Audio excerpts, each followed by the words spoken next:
Olá pessoal, eu sou a doutora Lívia Guimarães, sou médica, gastroenterologista e especialista em doenças intestinais e hoje eu quero falar um pouquinho com vocês sobre a nossa microbiota intestinal, a disbiose intestinal, que é quando há um desequilíbrio entre essas bactérias e como podemos fazer para melhorar.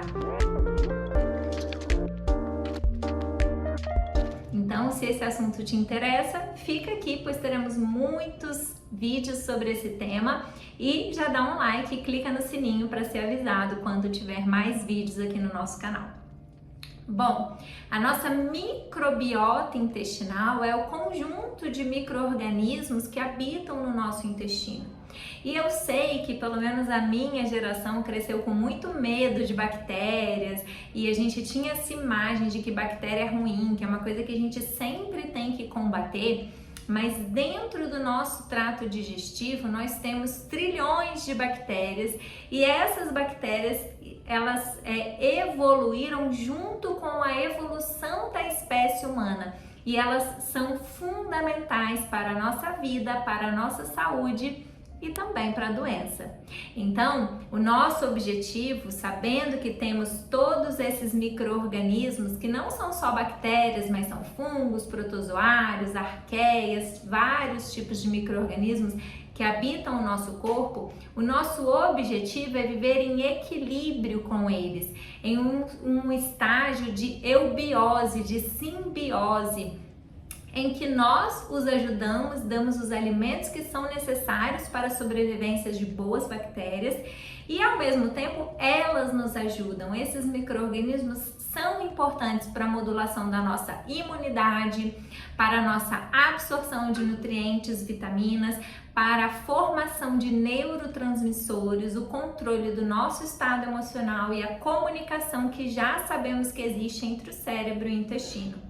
Então, de nada adianta a gente ficar pensando, mas eu não tenho nenhum sintoma intestinal, eu preciso me preocupar com essa comunidade que mora dentro de mim? E a resposta é sim, sem dúvida.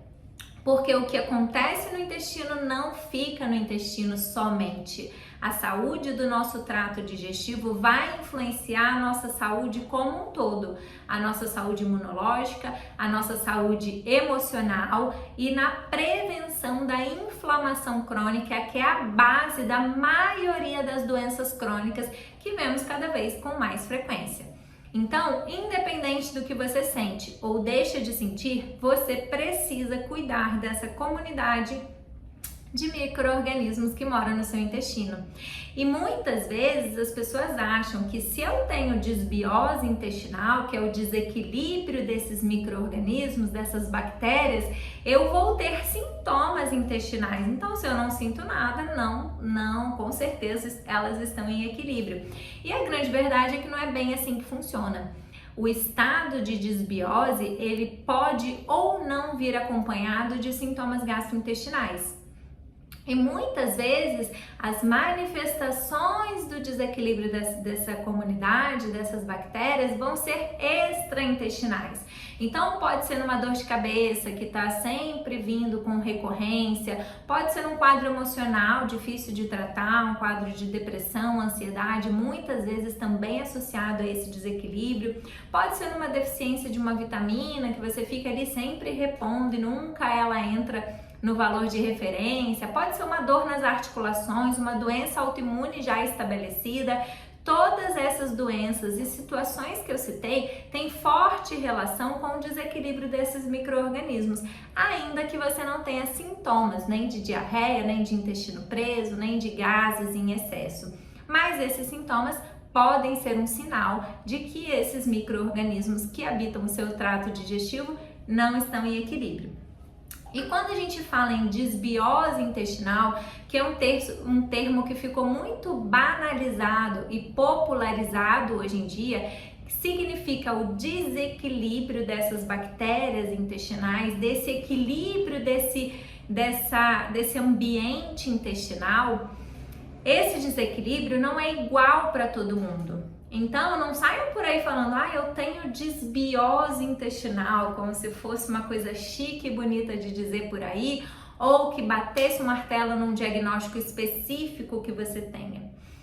A disbiose intestinal é um mecanismo pelo qual esse desequilíbrio dos micro-organismos no seu intestino levam ao seu adoecimento. Então, ela não é um diagnóstico final, ela é um caminho pelo qual te leva ao adoecimento.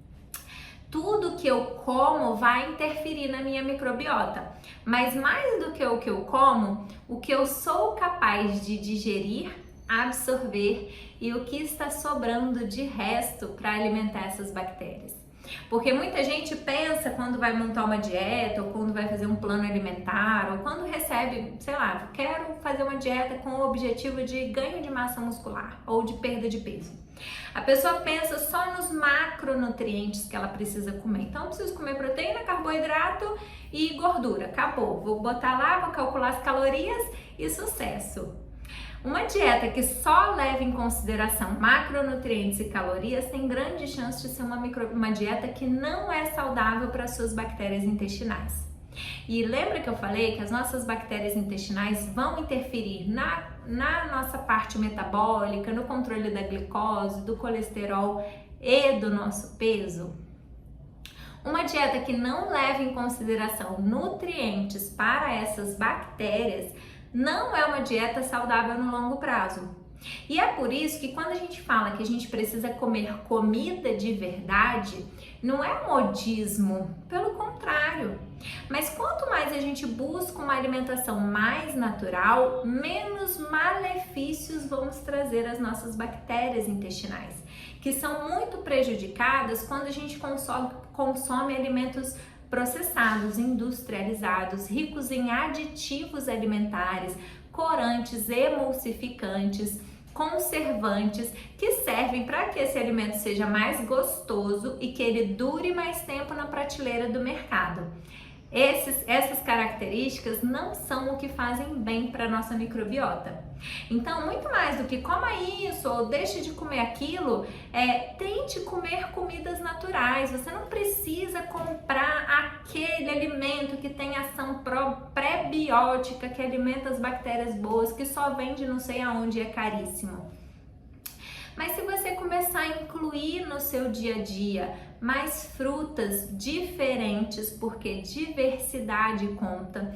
Então eu recebo aqui pacientes que às vezes, doutora Lívia, mas eu só como banana, arroz, frango e maçã às vezes e não gosto de verde.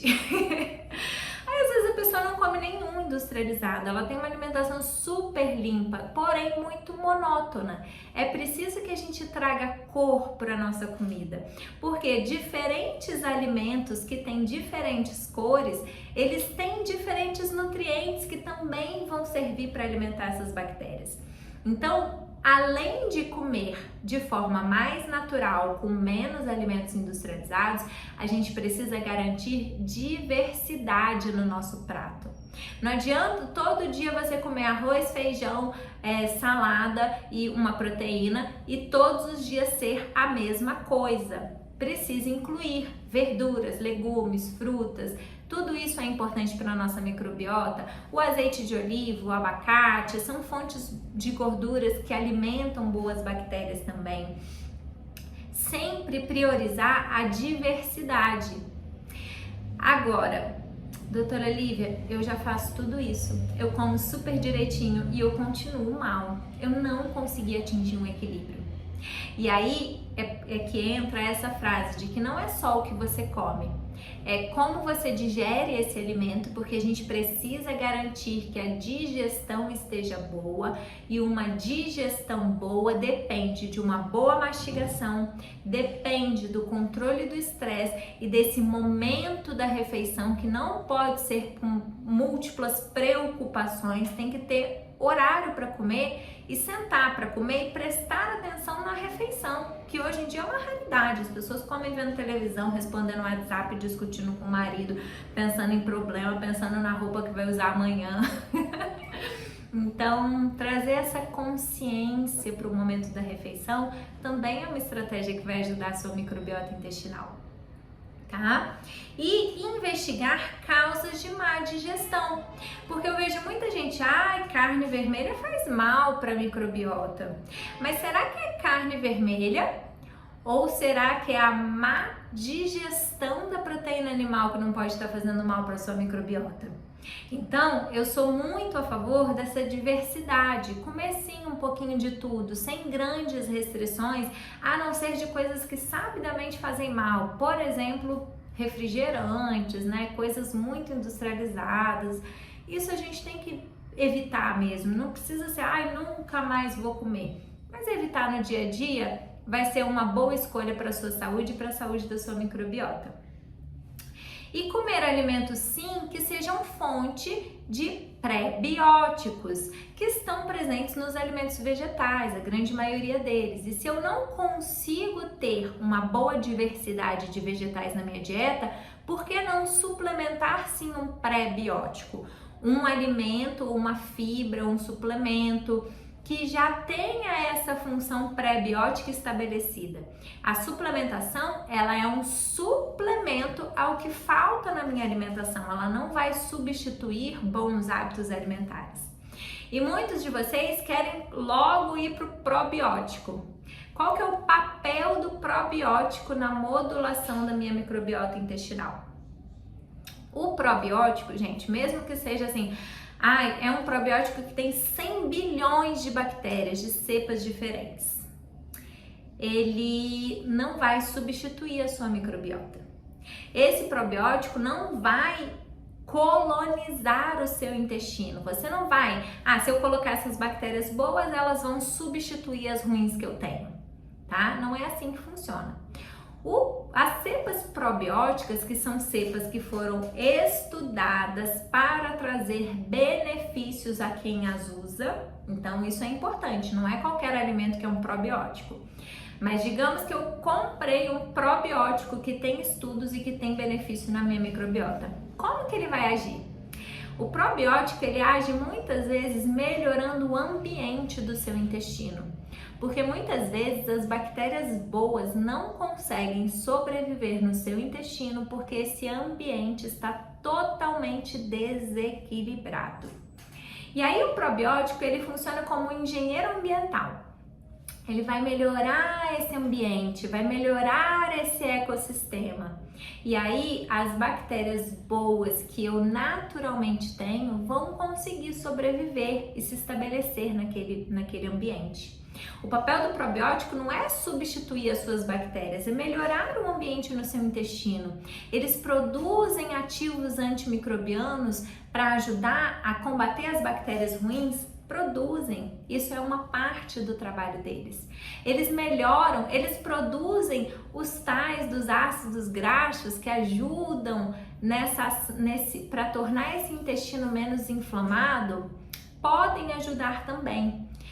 E parte do trabalho do probiótico também é sinalizar para o nosso corpo de que temos bactérias boas ali, de que a paz está estabelecida, que eu não preciso mais dessa guerra e diminuir a inflamação. Então o probiótico, ele é uma estratégia para ajudar no equilíbrio da microbiota? Sim, mas não esperem milagres do probiótico. Ele não substitui todos os outros fatores que nós já conversamos e muitas vezes o probiótico vai ser a última medida que a gente vai fazer quando a gente está buscando reequilibrar esse sistema, porque de nada adianta eu tô comendo um monte de coisa ruim, eu tenho um monte de bactérias ruins no meu intestino, eu tenho uma barreira intestinal que está em desequilíbrio, eu tenho sintomas com vários alimentos, uma fermentação exacerbada no meu trato digestivo e eu ainda coloco mais bactéria lá, como se isso fosse resolver. Tá? Então o probiótico geralmente é a estratégia mais para o final, ele não vai entrar no primeiro momento. No primeiro momento é limpar o terreno, tirar os alimentos ruins, tirar as toxinas e, se necessário, usar de estratégias com antimicrobianos para tirar essas bactérias ruins. E isso sempre com orientação médica, porque as pessoas acham que usar antibiótico é assim, eu tenho uma bactéria ruim aqui, então eu vou logo tomar um antibiótico. E nem sempre é assim. O melhor momento também para o antibiótico, a melhor escolha entre um antibiótico de farmácia ou um antibiótico natural, porque os ativos naturais também têm ação na nossa microbiota, para o bem e para o mal, não é porque é natural que eu posso usar à torta e à direita, tá? Então, numa primeira fase, a gente precisa tirar o que está inflamando, o que está fazendo mal, os alimentos que estão sendo prejudiciais. Eu preciso dar uma limpada nesse terreno que já está cheio de toxinas, de inflamação. E aí, no segundo momento, é que eu vou vir nessa fase de reconstruir a minha barreira intestinal, reconstruir esse ambiente intestinal, repovoar com bactérias boas, que vai muito além do que o probiótico, eu já falei isso com vocês.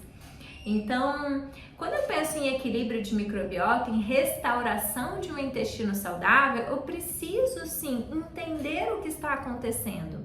Então, ter um diagnóstico é fundamental e partir de um pressuposto de que a desbiose existe ou que por causa dos sintomas eu devo fazer isso, muitas vezes pode me levar a um raciocínio errado.